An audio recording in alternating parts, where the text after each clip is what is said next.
With that down, let's move on to this, shall we?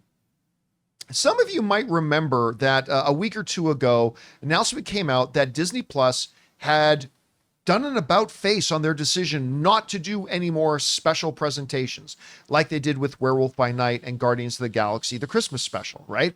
They were going to do all these specials now and again that didn't have to be a feature-length film, but didn't have to be a show. They'd just be these fun little one-off things. And Guardians of the Galaxy Christmas special, I can't even put into words how great it is. And Werewolf by Night was wonderful, but they decided to pull the plug on it.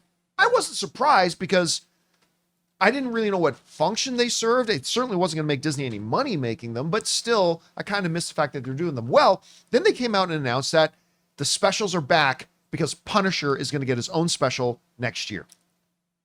Now, a lot of people have been wondering, because it's not going to be feature length, probably going to be 30, 40 minutes long, something like that. A lot of people thought, well, what's this going to be? Is it going to be like a Punisher Christmas special? Is he going to help Santa Claus by killing all the guys going after him? I mean, I don't know. Is it going to be more like a family Frank? Is it going to be whatever? Well, Jon Bernthal decided to address all this. And in an interview with the Hollywood Reporter, their headline reads, Jon Bernthal on dark upcoming Punisher special. It will not be Punisher-Lite.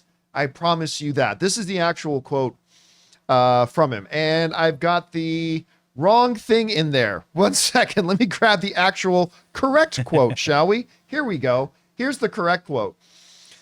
This is from the Hollywood Reporter.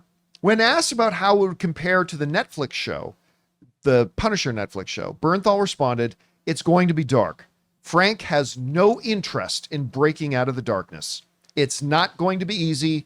I don't know if that's the Netflix tone, then that's what it's going to be. Adding, it will not be Punisher-Lite. I promise you that. So that leads me to wonder, well, what are we going to get? Like, obviously, it's not going to be a feature-length film, so it's not going to be like some big, intricate, long story.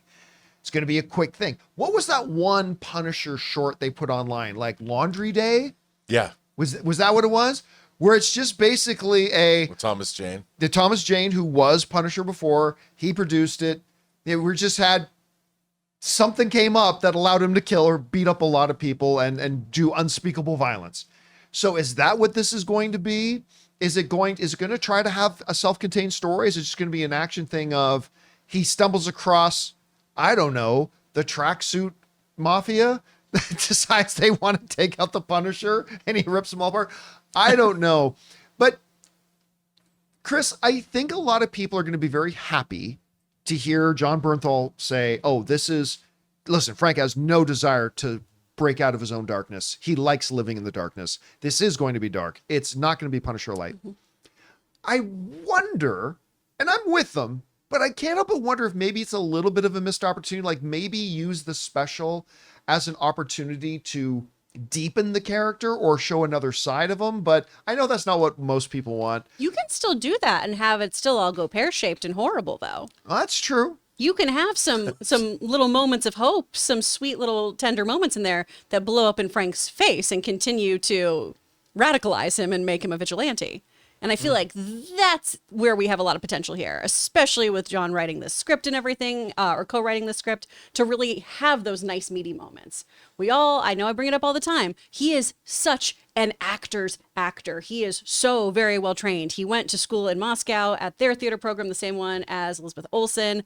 I mean, this is a guy who really likes to sink his teeth into a role.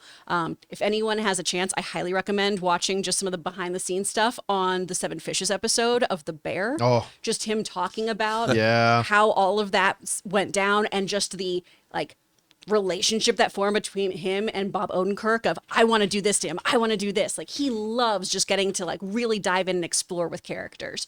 So I feel like if we did have a kinder, gentler Punisher, then it's just not the Punisher. True.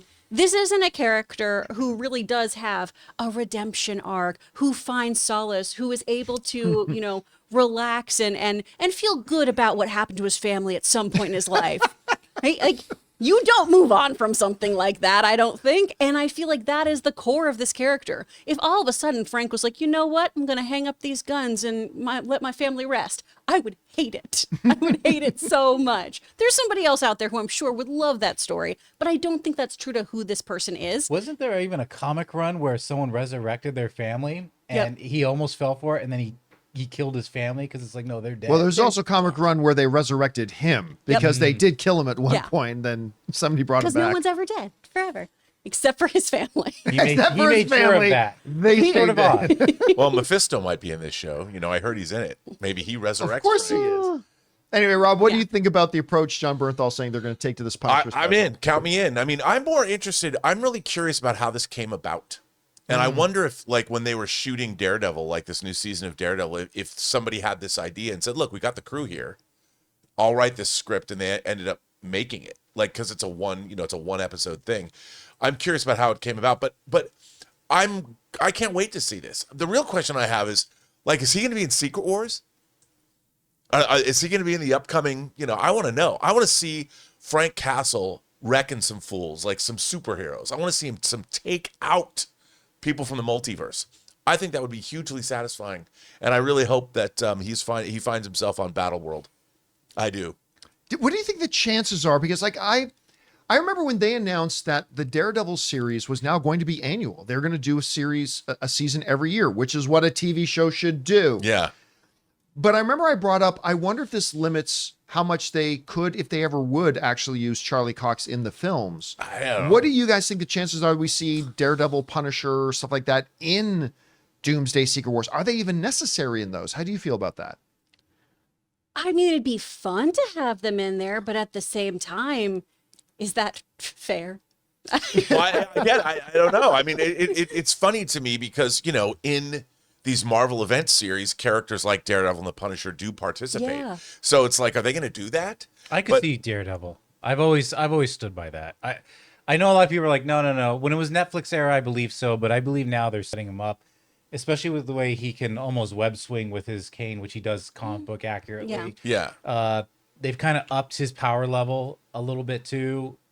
I can see Daredevil for sure.